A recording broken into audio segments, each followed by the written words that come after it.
Bien le bonjour à tous enfants de Dieu, j'espère que vous allez bien. Merci de nous rejoindre dans ce moment de worship moment. Nous continuons toujours dans cette lancée d'enseignement. Nous avons parlé la fois dernière de tu es né pour dominer, tu es le choix de Dieu, c'est de toi qu'il s'agit. Mais aujourd'hui, je parle du combat des aînés de famille, le combat des premiers-nés de famille. Merci de nous rejoindre, merci de partager, de t'abonner, de liker et de nous donner de la visibilité afin que ce message puisse bénir plusieurs enfants de Dieu au travers le monde entier. Shalom. Nous allons prier le Seigneur. Seigneur, nous voulons te bénir, nous voulons te rendre toute la gloire. Nous voulons te confier ces instants que nous allons passer en ta présence. Après ce moment d'adoration, nous voulons te confier la parole que nous allons écouter. Permets que cette parole soit édifiante pour quelqu'un. Bénis la vie de quelqu'un. Instruis la vie de quelqu'un. Oriente quelqu'un. Apporte une réponse aux questions que quelqu'un se pose. En d'autres termes, qu'on ne me voie pas toi, mais qu'on sache que le Jésus de la Bible que nous servons parle encore aujourd'hui. Au nom de Jésus, établis-toi et visite quelqu'un. Que l'atmosphère soit saturée de ta présence. Et que pendant que quelqu'un sera en train de suivre cette vidéo en direct comme en rediffusion, que l'onction tombe sur cette personne. Qu'il y ait des visitations, qu'il y ait des délivrances, qu'il y ait des restaurations, qu'il y ait, Seigneur, une puissance de l'Esprit visible, authentique, manifeste au travers de cet enseignement au nom de Jésus. Fais-le pour la gloire de ton nom. Je proclame qu'il y a une présence angélique ici dans ce lieu et pour toute personne qui suit est visitée par la puissance du Saint-Esprit. Au nom de Jésus. Amen. Nous lisons la parole de Dieu dans le livre de Luc, le chapitre 2, du verset 6 au verset 23. Je lis d'abord le verset 6. Écoutez-moi très bien. Pendant qu'il était là, le temps où Marie devait accoucher arriva. Et elle enfanta son fils, premier-né. Amen. La Bible dit que Jésus était un premier-né. Amen.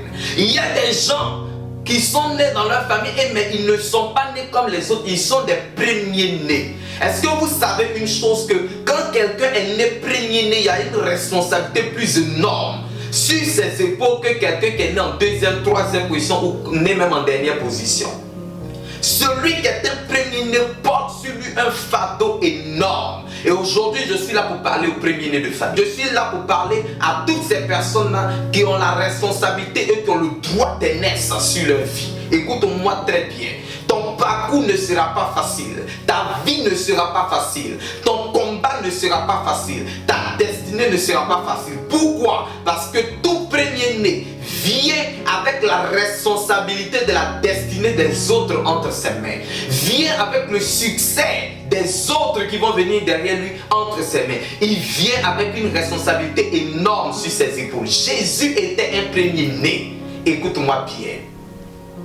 La Bible nous parle aussi de Samson, la naissance de Samson dans le livre de Juges, le chapitre 13 à partir du verset 16. La Bible nous dit très clairement que Samson avait une grande responsabilité sur ses épaules. Mais le problème avec Samson, c'est que Samson était un aîné de famille. Il était un premier-né de famille. Est-ce que vous savez qu'il y a un principe spirituel qui tourne tout autour de la vie des premiers-nés de famille? Tu es un premier-né de famille, tu ne comprends pas pourquoi toi, ta souffrance est plus grande que pour tes frères et tes sœurs. Tu es un premier-né de famille, tu rencontres des difficultés. Tu es un premier-né de famille, tu n'es pas encore marié malgré que tu es le plus âgé. Tu as dans la quarantaine, tu n'es pas encore marié. Tu es un premier-né de famille, tu n'as pas encore de travail tandis que les autres sont encore derrière toi. Tu es un premier-né de famille, tous les regards sont fixés sur toi, mais encore rien de bon ni rien de concret ne s'est encore présenté. Et au contraire, tu sens ta vie même plus difficile que ceux qui viennent après toi. J'ai une chose à t'annoncer aujourd'hui. La vie des premiers-nés de famille est remplie d'embûches, de difficultés. Pourquoi? Parce que les premiers-nés de famille portent en eux un fardeau divin à appliquer dans leur famille. La Bible dit que lorsque Samson naît, Dieu dit très clairement que l'enfant ne devra pas toucher l'alcool. Il ne devra pas manger la viande. Vous ne devez pas aussi le rincer la tête. Pourquoi? Parce qu'il était un premier-né de famille. Et à chaque premier-né de famille, il y a ce qu'on appelle la marque divine qui vient se poser sur la vie de tous les premiers-nés de famille. Donc si tu es premier-né premier-né de famille que tu ne le savais pas, je suis là comme prophète de Dieu aujourd'hui afin de t'annoncer que tu as une marque divine sur ta vie, tu as une marque de Dieu sur ta vie. Tu es le premier choix de Dieu dans ta famille, c'est de toi qu'il s'agit. Les premiers-nés de famille portent une marque, mais quelle est cette marque? La marque de la responsabilité du succès des autres. Ils sont les premiers élus de leur famille. Ils sont les étoiles de leur famille. Lorsque Jésus naît, la Bible dit qu'une étoile a commencé à signaler dans le ciel. Et qu'est-ce qui va se passer? Les rois mages ont vu l'étoile de Jésus en train de briller, se sont rendus dans la maison d'Hérode et ont demandé à Hérode: mais roi Hérode, quel est ce roi qui est né dans ta maison ici? Le roi Hérode dit: mais personne n'est né dans ma maison. Il dit: on a vu l'étoile de celui qui doit dominer sur ce pays-là. On l'a vu en train de briller. Vous savez pourquoi ils ont vu son étoile? Parce que Jésus était un premier-né de famille. Il était le premier enfant qui sortait des entrailles de Marie. Lorsqu'un enfant est le premier à ouvrir le bal, à franchir le cap des entrailles d'une femme, à sortir des entrailles d'une femme, celui-ci vient avec toute la responsabilité de ceux qui vont venir derrière lui. Il vient avec une marque, il vient avec une étoile puissante qui va signaler dans le monde des esprits que ce dernier-là est né. En d'autres termes, je vais te dire une chose: que ton père le sache ou que ta mère ne le sache pas, lorsque tu es un premier-né, ton étoile va libérer une énergie dans la dimension spirituelle qui fera que dans le pays où tu te trouves, le quartier dans lequel tu te trouves, la famille à laquelle tu appartiens, toute personne spirituelle verra automatiquement, ressentira l'énergie de ton étoile et saura que tu es un premier-né. Pourquoi? Parce que les premiers-nés naissent avec une puissance, avec une autorité de Dieu. Amen. Mais votre combat est aussi énorme. Jésus était premier-né. Samson aussi était premier-né. Ce que vous devez savoir, comme leur combat et leur destinée est grande, parce qu'ils portent sur le fardeau de tous ceux qui vont sortir des entrailles. Ils portent sur le fardeau.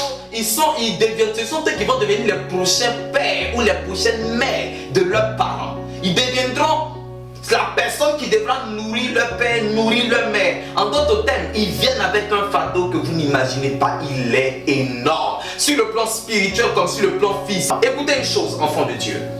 Je vais t'expliquer quelque chose. Quand quelqu'un est né et qu'il est premier-né de famille, les sorciers le visent 10 fois plus que quelqu'un qui n'est pas un aîné de famille. Vous savez pourquoi? Parce qu'un aîné de famille a la responsabilité sur lui, il a la destinée, il a la capacité de bloquer l'étoile de tous ceux qui viennent derrière lui. Il a la capacité aussi de les faire réussir. En d'autres termes, son succès déterminera le succès de ceux qui viennent après lui et son échec déterminera l'échec de ceux qui viennent après lui. C'est ainsi que je vais te dire une chose. Ce que tu ne sais pas, c'est que ta vie, tu négliges trop ta vie, tu négliges trop ta destinée, tu négliges trop ton parcours. Tandis qu'en tant qu'un aîné de famille, ton parcours est décisif pour ceux qui viennent derrière toi. Alors aujourd'hui, je suis là pour te réveiller. Je suis là pour te donner une parole certaine, afin que tu puisses prendre tes responsabilités, que tu saches de qui tu es et que tu réveilles le lion qui est endormi en toi, afin que ceux qui sont derrière toi ne puissent pas mourir, parce que tu tiens la clé de la destinée des autres entre tes mains. Quand un aîné de famille accumule des échecs à répétition, ceux qui sont derrière sont foutus. Vous savez pourquoi? Parce que lui, il est la tête. Amen. Il est la tête. C'est comme le principe de la foi. Dans le principe de foi, on exécute ou on applique que ce qu'on a déjà vu, que ce qu'on a déjà vécu. Amen. Si ton père spirituel avec lequel tu marches n'a jamais fait de miracle devant toi, tu ne pourras pas faire de miracle, même si tu as un don de miracle. Vous savez pourquoi? Parce qu'on ne peut pas donner ce qu'on n'a pas reçu. Les aînés de famille, ils sont la tête. Ce sont eux qui donnent l'exemple. Ce sont eux qui vont déterminer la vie que vous allez vivre. Pourquoi? Parce que si lui il échoue, ceux qui sont derrière, le pourcentage qu'ils échouent est élevé que le pourcentage qui réussissent. Écoute-moi bien. Écoute-moi très bien. La Bible nous parle un peu de Jacob et d'Ésaü. Le chapitre 25 à partir du verset 21 à 26. La Bible dit que la mère était enceinte. Et un jour elle s'est levée, les enfants se battaient trop dans son ventre, c'était des jumeaux. Donc elle va pour aller consulter l'Éternel. Et qu'est-ce qui va se passer là-bas? La Bible dit que l'ange de l'Éternel dit à l'homme de Dieu qu'il y a 2 nations dans ton ventre. Il y a 2 peuples dans ton ventre. Le plus petit dominera deviendra le plus grand. Mais comment ça se fait que le plus petit puisse devenir le plus grand? Il y avait déjà le combat du droit d'aînesse depuis le vote. Parce que le plus petit refusait d'être derrière. Vous savez pourquoi être un aîné de famille, c'est une responsabilité? Parce que c'est à toi qu'on confie l'héritage de la famille. C'est toi qui prendras la parole devant tout le monde au nom de ta famille. C'est toi qui prendras les grandes décisions dans la famille. Aîné de famille, tu n'es pas n'importe qui. Lève-toi.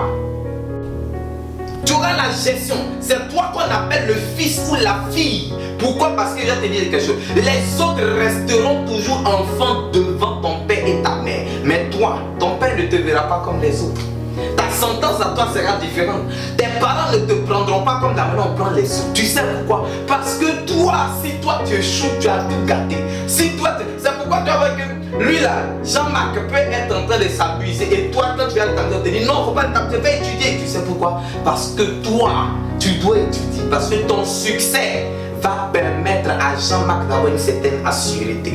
Quand toi, tu échoues, tu détruis l'avenir des autres qui sont derrière. Et même sur le plan spirituel, dans le principe des liens et des malédictions de famille, vous devez savoir que quand dans une famille on dit on ne se marie pas, quand dans une famille on dit on n'enfante pas, quand dans une famille on dit on ne travaille pas, cette famille-là on ne réussit pas, on ne devient pas ci, on ne fait pas ci, on ne fait pas ça. Toi l'aîné de famille, si la limitation établie dans le principe de la génétique de votre famille, dans le principe de sang de votre famille, si tu n'arrives pas à briser ceci, tu n'arrives pas à franchir cette limitation, tu n'arrives pas au-delà de cette limitation, automatiquement la malédiction s'applique aux autres et ils ne pourront pas aussi franchir la barrière.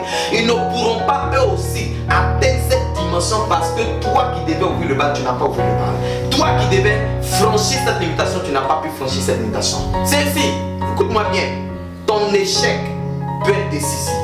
Ton échec peut être très dangereux pour la vie de tes frères et de tes soeurs. Aînés de famille. C'est toi qui dois faire la fierté de tes parents. Tu vas voir que les autres là, s'ils ne sont pas mariés, on ne leur dit rien du tout. S'ils n'ont pas d'argent, on ne leur dit rien du tout. Mais quand quelqu'un a un problème dans la famille, la première personne à qui on va appeler, c'est l'aîné de famille. Quand quelqu'un a un problème financier, on va appeler qui? L'aîné de famille. Quand quelqu'un n'a pas l'argent, quand tes petits frères n'ont pas l'argent, c'est qui va appeler? C'est l'aîné de famille. Quand ils veulent quelque chose que maman et papa ne sont plus dans la capacité de faire, c'est qui? C'est l'aîné de famille qu'on va chercher à voir. C'est toi qu'on va chercher à voir. C'est pourquoi dans certaines cultures, comme chez les juifs, comme au Nigeria, les femmes, quand on doit les marier, la grande doit se marier d'abord, l'aîné doit se marier d'abord avant les autres. Vous savez pourquoi? Parce que si l'aîné ne se marie pas, que le plus petit se marie, c'est une malédiction. Il aura bafoué le droit d'aînesse. Il aura détruit l'autorité de l'aîné. C'est pourquoi dans certaines cultures, l'aîné doit se marier d'abord avant les autres. Écoute-moi bien, enfant de Dieu. Tu es aîné de famille. Tu comprends pas pourquoi ton combat est énorme, pourquoi ta situation est tant difficile, pourquoi ta situation est tant pénible. Tu n'arrives pas à t'en sortir financièrement. Dans ta vie de couple, tu n'arrives pas à t'en sortir. Même quand tu te mets dans une relation, ça ne dure pas. Quand tu prends, tu as un travail, ça ne dure pas. Tu accumules des échecs à répétition. Tu es tourmenté par des mauvais esprits. Écoute-moi. Le diable ne cherchera pas à attaquer ceux qui viennent derrière toi. Parce qu'il sait que eux, ils ne sont pas ennemis. Ils n'ont pas la destinée des autres dans leurs mains. Mais toi, c'est toi qui est sa plus grande priorité. C'est toi qu'il veut le plus. Pourquoi? Parce que s'il t'a toi, il a les autres. Si tu as eu toi, il réussira à tout prix avec d'autres qui viennent derrière toi. Parce que toi, c'est sur toi que les regards sont braqués. C'est sur toi que les yeux sont fixés. Tout le monde te regarde et on se pose la question, mais jusqu'à quand? Tout le monde se regarde, on te pose la question, puis on se dit, mais c'est lui qui doit le faire. C'est toi. La responsabilité est sur toi. Quand ton frère n'a pas mangé, c'est toi qui l'appelleras. Quand ta mère sera dans la vieillesse et qu'elle n'aura pas mangé, c'est toi qu'on regardera, c'est toi qu'on va appeler. Quand ton père ne sera plus dans la capacité de gérer la situation de la famille, c'est toi, aîné de famille, qu'on regardera. C'est pourquoi un aîné de famille n'a pas le droit de vivre sa vie comme il veut. Non, sa vie est un sacrifice. La vie des aînés de famille est un sacrifice. Ils ne vivent pas pour eux, ils vivent pour autrui. Il vit pour tous ceux qui sont derrière lui. Il vit pour son père, pour sa mère. Il est une fierté. Les autres sont des enfants, mais lui, il est un fils. Je vais vous montrer la différence entre un enfant et un fils. Est-ce qu'on peut commencer? Un enfant, c'est qui? Un enfant, c'est celui-là qui est encore sous la responsabilité de ses parents. Ça, c'est un enfant. C'est-à-dire, quand un enfant est dans la maison de son parent, il fait la joie de son papa. Amen. Parce que l'enfant, et quand un enfant naît dans une maison, il fait une joie. Il apporte une joie dans la maison. Mais l'aîné, il grandit vite. Il devient vite mature. Pourquoi? Parce qu'il doit devenir un fils. Pourquoi un fils? Parce que c'est à lui que va être confiée la responsabilité future de la famille. C'est à lui que va être confié l'héritage de la famille, la fortune de la famille. Tout ce qui concerne la famille sera entre ses mains. Il deviendra le nouveau chef de famille. Ou bien la nouvelle personne qui sera chef de famille. C'est l'aîné de famille. Donc lui, il n'a pas le droit de choses. Il doit être mature, même quand tout le monde à cet âge-là, ils sont immatures. Lui, il doit être mature, mais elle doit être mature obligatoirement. Tu as grandi avant ton âge. Tu as assis et puis tu te dis, mais pourquoi à tel âge, moi, ma vie était une souffrance? Je luttais pour avoir quelque chose à manger. Pourquoi? En fait, tu te dis même que tu n'as pas vécu d'enfance. Ta jeunesse, tu ne l'as pas vécu réellement. Les aînés de famille ne peuvent pas vivre leur jeunesse. Ils ne peuvent pas vivre leur enfance comme il se doit. Vous savez pourquoi? Parce qu'à l'instant où ils sont premiers et que tous les autres ils sont derrière les regards, ils ne peuvent plus vivre dans leur innocence comme il se doit. Ils vivent comme des grandes personnes, même dans la peau d'un enfant. Amen. Même dans la peau d'une jeune personne, ils vivent comme des grandes personnes. Il y a un chant qui dit qu'un enfant avec des problèmes d'adulte. Écoutez, c'est le cas des aînés de famille. Un aîné de famille n'a pas le choix. Il vit dans la maturité obligatoirement parce que la réalité, la situation va l'obliger à rentrer dans cette maturité. Les parents investissent plus si un aîné de famille que les autres qui viennent après. C'est toujours comme ça. Dans tes études, ils vont plus investir. Ils vont plus te demander, toi, ils vont plus t'interdire certaines choses. Ils vont te priver de certaines choses. Pourquoi? Parce que toute personne qui est appelée à être grand a besoin qu'on lui impose des interdits. Et toi, il faut, et c'est obligatoire, ce n'est pas un débat. Tu dois être grand, tu dois réussir, tu ne dois pas échouer. Parce que eux qui sont derrière te regardent. C'est pourquoi les parents t'imposeront beaucoup. Tu as pensé que non, ta maman était trop dure avec toi, ton papa était mauvais avec toi, il ne te comprenait pas. Quand tu lui demandais quelque chose, il ne te donnait pas. Quand ta maman, tu avais besoin de son aide, elle ne t'aidait pas. La manière de faire avec les autres, ce n'est pas comme ça. Écoute-moi, ta mère ne peut pas te prendre comme la manière prend les autres parce que toi tu es né de famille. Ton père ne peut pas te prendre comme il prend les autres parce que toi tu es né de famille. Toi tu es différent. Amen. Toi tu es leur prochain père, tu es leur prochaine mère, tu es leur prochaine famille.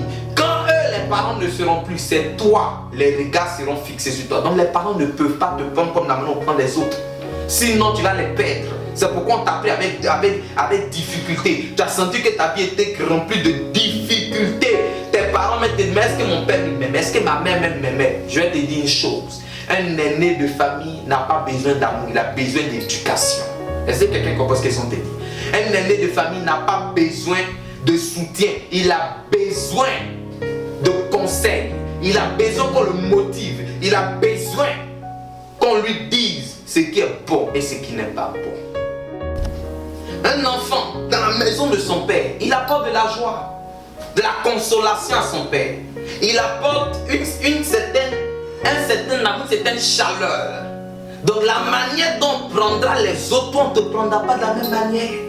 Toi ils seront durs avec toi parce que toi tu ne dois pas faire leur joie mais leur fierté. C'est là la différence. La joie vient pour manifester un certain amour. La joie vient parce qu'il y a de l'amour. La joie vient parce qu'il y a de l'entente. Mais toi, ton succès doit apporter une fierté. Tu sais pourquoi? Parce que dans la fierté, on voit des réalisations.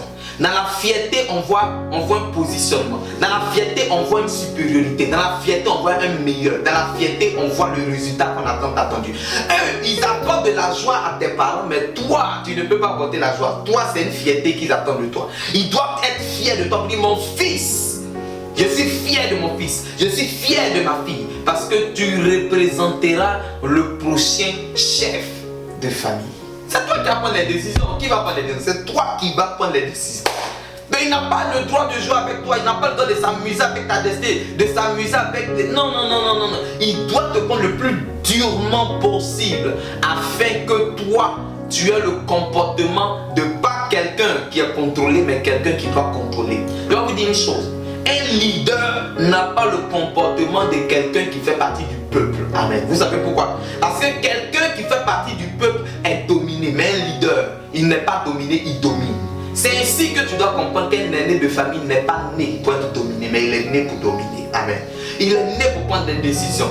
Même quand il ne le veut pas, que ça fait mal, il est né pour prendre des décisions. Il est né pour faire des sacrifices sur lui. Il est né. Et vous allez voir qu'en tant qu'aîné, certaines personnes se plaignent. Oh non, cela m'appelle pour me demander l'argent. Écoute, il n'y a pas quelqu'un qui te va demander, c'est toi on va demander. Pourquoi? Parce que tu es né de famille. C'est toi, quand papa n'est pas là, maman n'est pas là, c'est vers toi on se tourne. C'est toi on va te demander, c'est à toi, c'est dans ta main on a besoin. Personne d'autre ne pourra nous donner, c'est pas toi. Personne d'autre. La seule personne qu'ils nous ont laissé comme héritage, comme chef de famille, comme le nouveau père, comme notre nouvelle mère, c'est qui? C'est toi l'aîné de famille, tu veux qu'on aille voir qui? C'est toi. Ne vous plaignez pas que vos frères et vos soeurs puissent vous accabler souvent en vous demandant certains services. Ce n'est pas votre faute, c'est le manteau. C'est le manteau et le mandat qui est sur votre vie. Le manteau et le mandat qui est sur votre vie.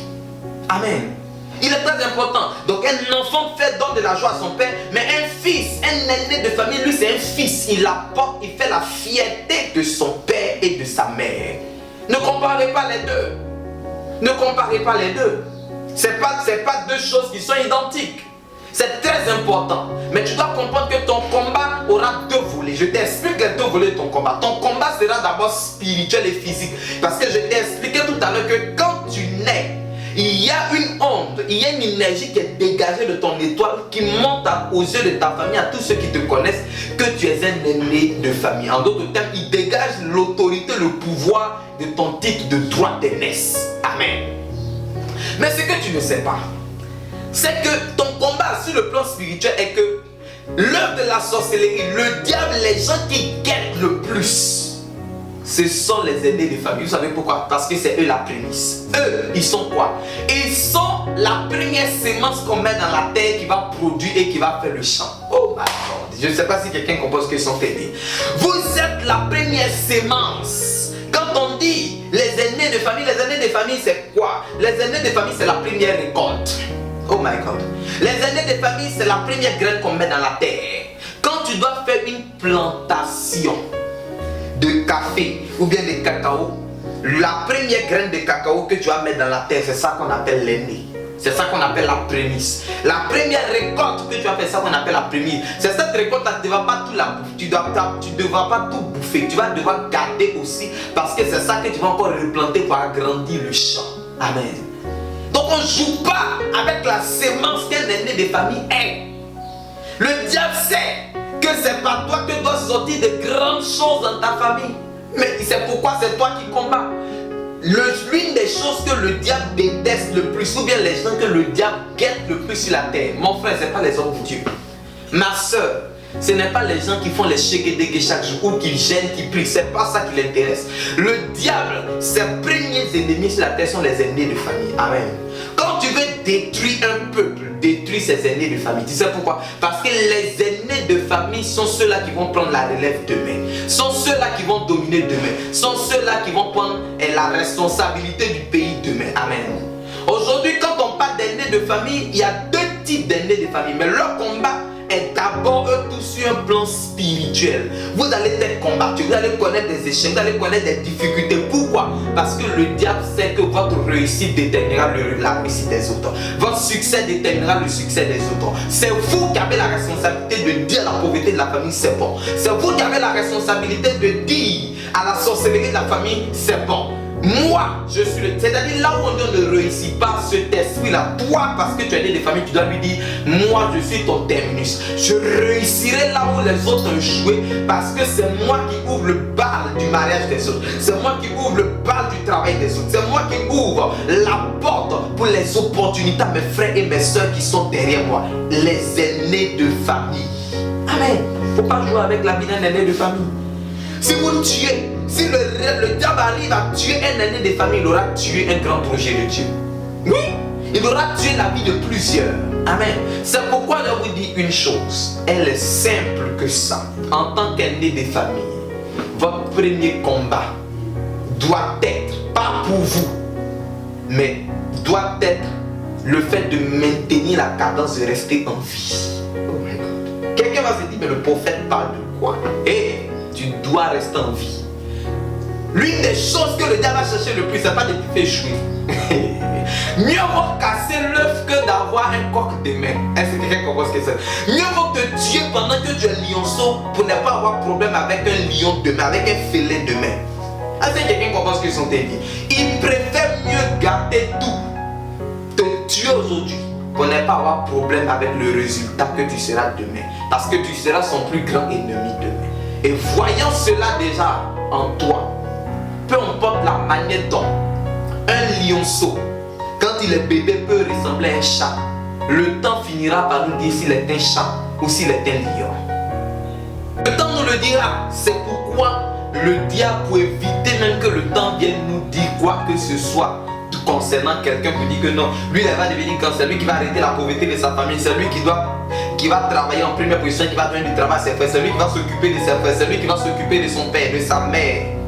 Tu sais, quand ta maman est en train de bouffer ton argent, toi en tant qu'aîné des familles, elle sent le goût de cet argent-là que concernant, contrairement à tes frères et tes soeurs.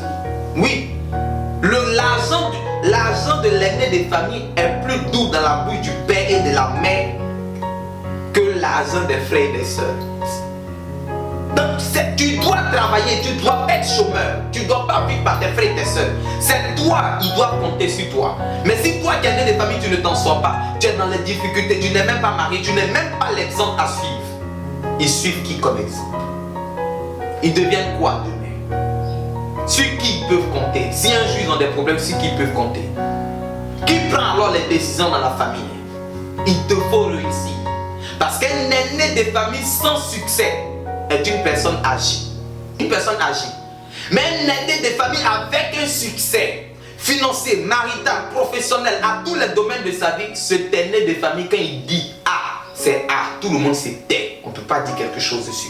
Alors, il te faut réussir impérativement. C'est important que tu réussisses. C'est pas un débat. C'est important. C'est pas un débat. C'est pas un débat. Le diable a envoyé Dalila devant Samson. Pourquoi? Parce qu'il savait que Samson était aîné de famille. Il savait qu'en faisant tomber Samson, il était en train de détruire un projet de Dieu. Il a envoyé dit, Hérode dit, tuez tous les bébés de moins de 2 ans à moins de 2 ans. Tuez-les tous parce que les mages ne lui ont pas dit où était Jésus. Donc, comme il ne savait pas où était, il dit tuez-les tous. Vous savez pourquoi il dit les tuer? Parce que le diable, les gens qui craignent le plus, c'est les aînés de famille. Ils craignent plus les aînés de famille parce qu'ils ont toujours une destinée qui est générationnelle. Oh my God. Quand quelqu'un a une destinée générationnelle, c'est quoi? C'est quelqu'un qui est né avec un potentiel de changer quelque chose dans la vie de quelqu'un qui vient après lui. Il naît avec la force de vaincre et de renverser les autorités, les forteresses de la sorcellerie. Là où on dit on n'enfante pas, eux ils doivent enfanter parce que leur enfantement est le miracle qui créera le miracle pour ceux qui doivent venir derrière lui. Lui, là où on dit on ne réussit pas, il doit réussir. Parce que s'il ne réussit pas, les autres vont échouer aussi derrière lui. Alors il doit donner l'exemple à suivre. Il doit être un exemple. Donc le diable préfère tuer ceux-là parce qu'il sait que dans leur destinée, il n'y a pas une destinée. Il y a plusieurs destinées dans leur destinée. Amen. Il y a plusieurs responsabilités, plusieurs avenirs dans l'avenir des aînés du famille. C'est pourquoi, écoute-moi, je vais te dire une chose. Je vais te donner un conseil. Apprends à veiller sur ta vie. Parce que le diable ne cherchera pas à te faire échouer. La première chose, il va chercher à te tuer d'abord. Amen. La mort est préférable. Parce que si tu meurs, on ne parlera plus de destinée de quelqu'un. C'est pourquoi les aînés des familles, la grande majorité, il y a des esprits de mort contre votre vie. Les aînés de famille sont beaucoup combattus. Mais le diable cherche à imposer la mort dans tous les domaines de leur famille. Dans tous les domaines de leur vie. Écoutez-moi. Quand vous prenez le cas des Égyptiens, quand Dieu devait frapper les Égyptiens pour les sortir les enfants d'Israël, qu'est-ce qu'il devait faire? La seule solution que Dieu même a donné, Dieu même connaît le principe des aînés. Dieu, il connaît même il sait que les aînés c'est la prémisse, c'est la sémence du lendemain. C'est eux qui doivent prendre la relève de tout le travail qui a été fait. Ce sont eux qui vont prendre la responsabilité de l'héritage, de continuer ce que les pères ont commencé, ce que les mères ont commencé. Tout le travail que vos parents sont en train d'abattre là, ce sont les aînés des familles qui vont devoir continuer et veiller sur ça, ils vont devoir préserver ça. Il sait. C'est pourquoi la Bible dit dans Exode chapitre 11, à partir du verset 4 au verset 5, il dit très clairement cette parole. Il dit, l'Éternel dit qu'il passera sur l'Égypte cette nuit même. Et il frappera tous les premiers-nés des Égyptiens. Oh my God. Il n'a pas dit les enfants des Égyptiens. Tu sais pourquoi il n'a pas dit les enfants des Égyptiens? Parce qu'il sait que ceux qui vont gouverner l'Égypte future, c'était les premiers-nés. Ceux qui allaient être les chefs de famille, c'était les premiers-nés. Ceux qui allaient engendrer une descendance puissante, c'était les premiers-nés. Ceux qui allaient prendre la place de leur père et de leur mère, c'était les premiers-nés. Ceux qui allaient veiller sur le travail de leurs parents, c'était les premiers-nés. Ceux qui allaient avoir la responsabilité de maintenir toujours Israël en esclavage, c'était les premiers-nés, parce qu'ils sont eux comme chefs de famille, ils sont eux qui dominent. Ce sont les premiers-nés qui ont la responsabilité de la famille. Alors Dieu, même quand il devait frapper les Égyptiens, il a frappé qui? Les premiers-nés des Égyptiens. Il dit de la maison du grand pharaon jusqu'à la maison de la servante. Je frapperai cette nuit tous les premiers-nés. Est-ce que quelqu'un comprend ce que je te dis? De la même manière, le diable aussi guette les premiers-nés des enfants de Dieu. Il les guette. C'est pourquoi ta vie est remplie d'embûches, de difficultés. C'est toi qu'on poursuit en rêve. Quand tu dors en rêve, c'est que tu vois des chiens qui te poursuivent en rêve, des gens qui te poursuivent, des gens qui veulent te faire du mal. Tu ne sais pas c'est qui. Ce n'est pas ta faute. Tu es un premier-né. Tu es un chef de famille. Tu es un aîné de famille. Tu as le droit de naître. Alors ton combat sera 10 fois plus énorme que ceux qui viennent derrière toi. Ce n'est pas ta faute. Mais réjouis-toi d'une chose. Parce que ton succès n'est pas petit. Tout aîné des familles, Dieu lui donne un succès énorme. Pourquoi? Parce qu'il doit avoir beaucoup afin de pouvoir donner aussi aux autres. Oh, est-ce que quelqu'un comprend?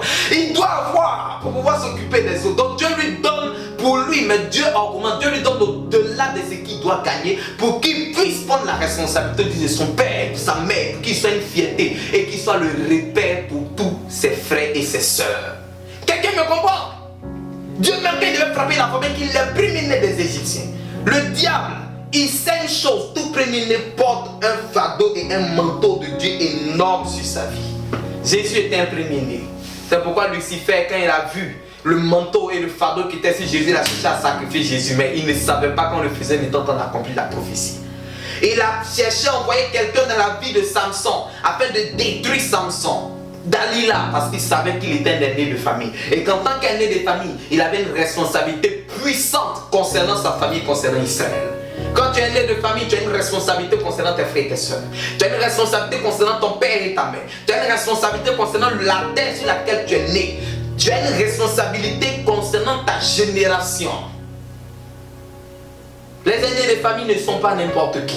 Ils portent en eux un fardeau énorme. Ils sont la sémence de la génération future.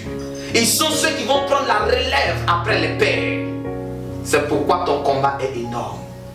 Aujourd'hui, tu ne comprends pas. Quand tu fais quelque chose, ça n'aboutit pas. Le diable veut que ça n'aboutisse pas, fait que ceux qui sont derrière toi puissent échouer.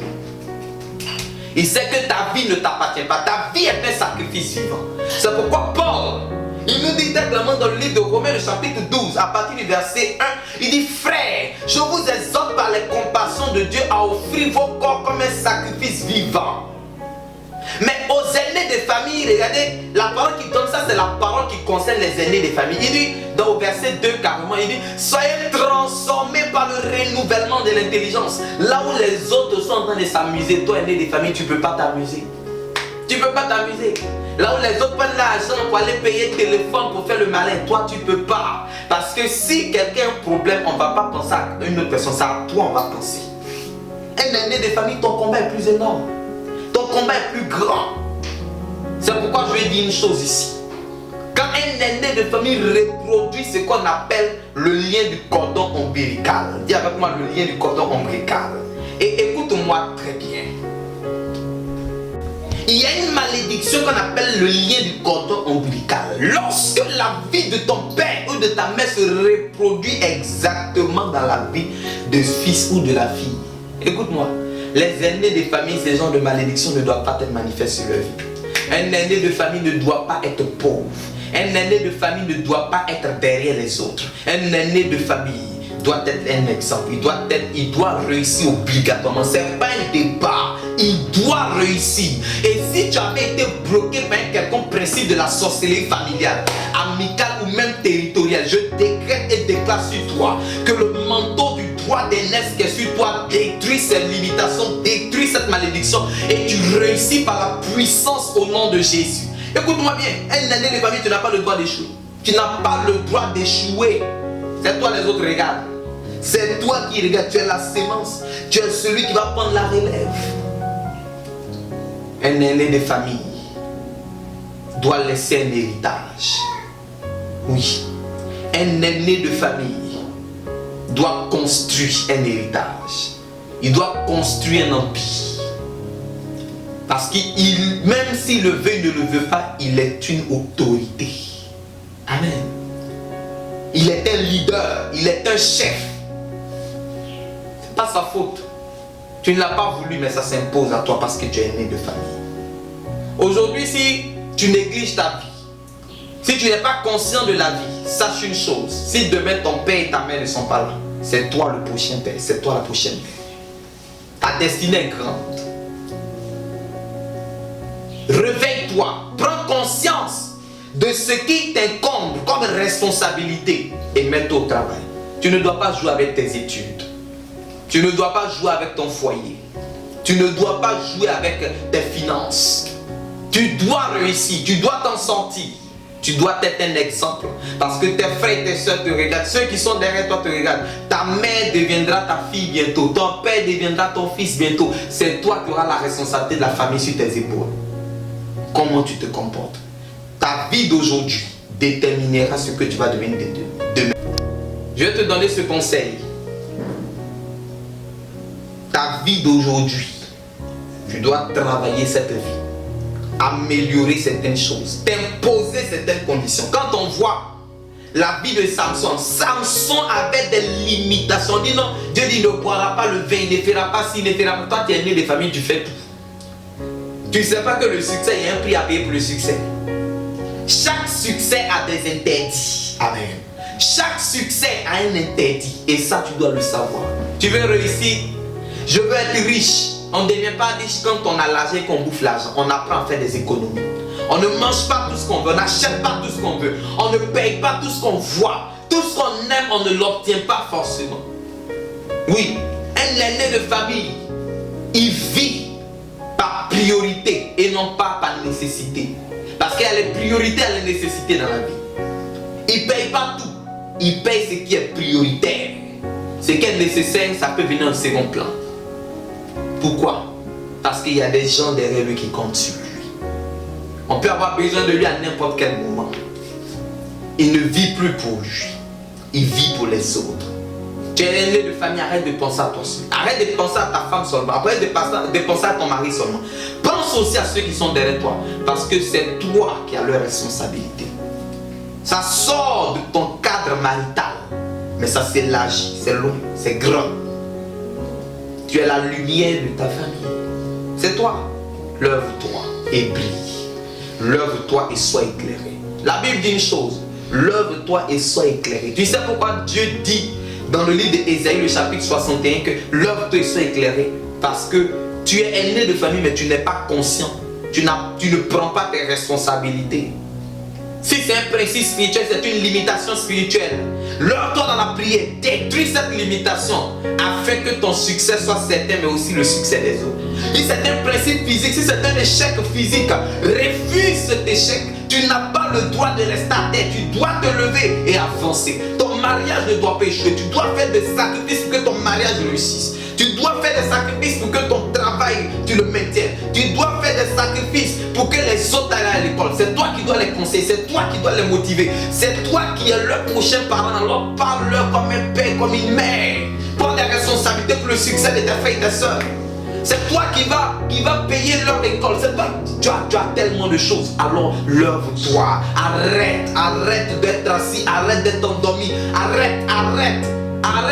Lève-toi, arrête, lève-toi, c'est de toi que je parle. Tu n'as pas le droit de jouer. Tu es un aîné de famille. Tu es un aîné de famille. Ton combat commence depuis le ventre de ta mère. Esaïe et Jacob, les deux enfants se battaient dans le ventre. Lorsque tu lis dans le livre de Genèse, le chapitre 25, du verset 21 au verset 23, les deux se battaient dans le ventre. Le plus grand, le plus petit contestait ton autorité. Il y a des gens qui sont là à cause de leur position aujourd'hui, contestent ton autorité tandis que tu es aîné de famille. Refuse cela. Ils ne doivent pas prendre ton titre et ton droit d'aîné. S'ils le prennent, tu perds ton pouvoir, tu perds ton autorité, tu perds ta vraie nature. Alors tu es dénaturé. Lève-toi. Toi, tu ne fais pas la joie de ton père ni de ta mère. Tu fais leur fierté. C'est toi qui dois faire leur fierté. Alors lève-toi. Dis avec moi, ça suffit. Il faut que ça change. Je suis né pour dominer. Je suis né pour être meilleur. C'est pourquoi quand j'entends ce chant qui dit je suis né de Dieu, je suis victorieux.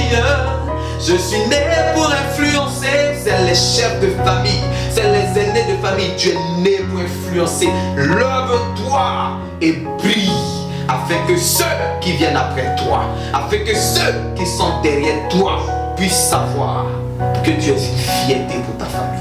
C'était le prophète Jean-Luc Cablan. C'était juste une motivation. C'était un message d'encouragement que j'adresse à nos frères et à nos sœurs au travers le monde entier. Écoute, tu n'es pas n'importe qui. Et je vais prier pour toi. Seigneur, je prie pour tous les aînés de famille, partout où ils sont, que ta grâce et ta faveur soient avec eux. Que ton soutien, la force de vaincre ne les quitte jamais. Que leur peur de souffrir ne détruise point leur envie d'oser. Permets-les d'avancer, d'aller de succès en succès, de gloire en gloire, de positionnement en positionnement. Que leur droit d'aînesse ne soit point bafoué par le succès d'un quelconque cadet ou d'un quelconque enfant qui vient après eux. Dès qu'ils soient à la hauteur du droit d'aînesse qu'ils ont reçu. Que leur succès soit à la hauteur du droit d'aînesse qu'ils ont reçu. Par la puissance de Jésus, au travers de la manifestation de l'esprit. Quiconque est bloqué par une malédiction familiale, par une malédiction génétique, dans cette famille on ne réussit pas, dans cette famille on ne se marie pas, on ne travaille pas, on n'enfante pas, on ne voyage pas. Peu importe la limitation, je proclame la libération. Que l'onction de la délivrance tombe sur cette personne qui m'entend maintenant, qui me suit maintenant. Et que mon ange, je me tiens dans mon appel. L'ange de Dieu qui me prête assistance dans ce ministère, localise la vie de quelqu'un, brise les chaînes, fasse tomber les limitations, renverse les forteresses et permette que, Seigneur, le succès de ces aînés de famille fasse une fierté. Qu'ils soient, Seigneur, dignes de prendre la relève par rapport à nos pères, par rapport à nos mères. Seigneur, une génération s'en va et une autre vient. Mais que celle qui vient puisse prendre la relève. Qu'ils puissent prendre la relève. Qu'ils soient dignes d'être à ce poste, d'être à ce niveau, d'être appelés aînés de famille. Seigneur Jésus, pour tous ceux-là qui rencontrent des difficultés dans leur vie, j'appelle les finances, j'appelle le déblocage, j'appelle la libération de leur vie. Pour ceux qui n'ont pas de travail, j'appelle le travail. Pour ceux qui ne se retrouvent pas et qui ont un assèchement, je déclare que tout esprit de sécheresse financière est chassé au nom de Jésus. Pour ceux-là qui sont malades, qui sont tourmentés par la sorcellerie familiale amicale, je paralyse cette œuvre de sorcellerie, je maudis cette œuvre de sorcellerie. Et je déclare sur leur vie qu'il y a le sang de l'alliance. Aucun ennemi ne peut les toucher. Aucun ennemi n'a accès à leur vie. Père, lève-toi sur leur vie et révèle le droit d'aînesse aux yeux de tous. Bénis-les afin qu'ils soient dignes de prendre la relève. C'est au nom de Jésus que j'ai prié. Merci Seigneur. Et dis avec moi 3 fois, je suis exaucé. Je suis exaucé, exaucé, exaucé. Shalom.